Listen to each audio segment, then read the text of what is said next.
The Nasdaq 100 started the week following through on last week's breakout of the daily trend line you see here in blue.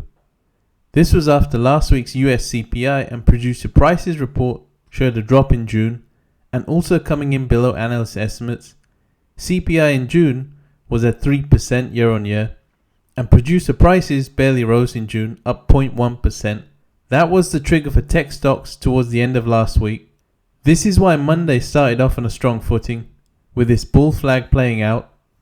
Goldman Sachs also came out, reducing the odds of a US recession in the next 12 months to 20%, previously 25%, which further boosted sentiment. Why did they make this change?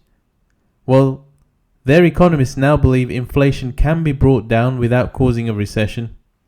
A major factor behind the drop in CPI has been a drop in oil and gas prices, but it remains to be seen whether a recession can be avoided with higher interest rates.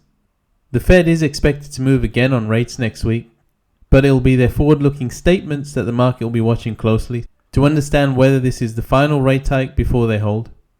Back to the daily chart, and Tuesday's rally in the Nasdaq 100 was almost single-handedly driven by Microsoft. After the company announced a new artificial intelligence subscription service for Microsoft 365, the company will charge users an additional $30 a month for the use of its generative AI tools with the likes of Teams, Excel and Word. Wednesday price got just shy of 16k before reversing and coming off. This was after Apple shares had spiked and come off after reports emerged that Apple had been developing its own AI tools to keep pace with other rivals and OpenAI.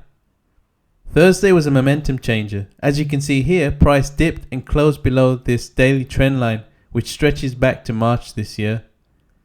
This was triggered by earnings from Tesla and Netflix.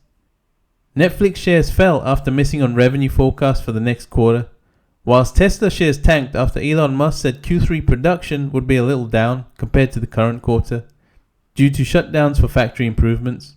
Tesla's margin at 9.6% was the lowest result for at least the last 5 quarters, which also hit the stock.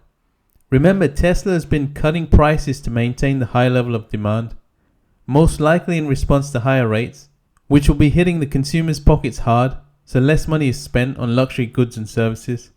There was also no mention of delivery volumes for the new Cybertruck. Traders don't like uncertainty, so this would also have weighed on the stock. Having said that, if you look at this chart, you can see we're coming off a strong first half for both Tesla and Netflix. Both have helped the Nasdaq 100 propel higher year to date. At this stage, this is simply a cooling off based on this chart.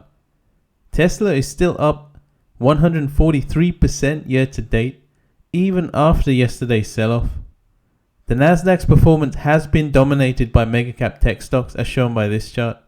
So much so that 6 stocks, of which Tesla is one of them, makes up 57% of the index.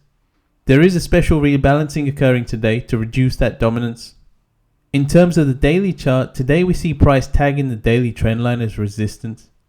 If this holds into the close, we should expect some further downside next week. Whilst the bulls remain in control, price is likely to pull back to the weekly trend in red, which is around 15,020. I'll show you why.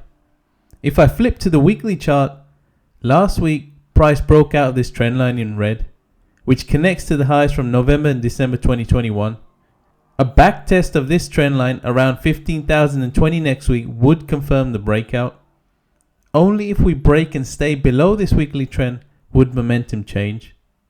Next week is big, with the Fed on Wednesday, ECB Thursday, US Q2 GDP numbers, and the Bank of Japan on Friday.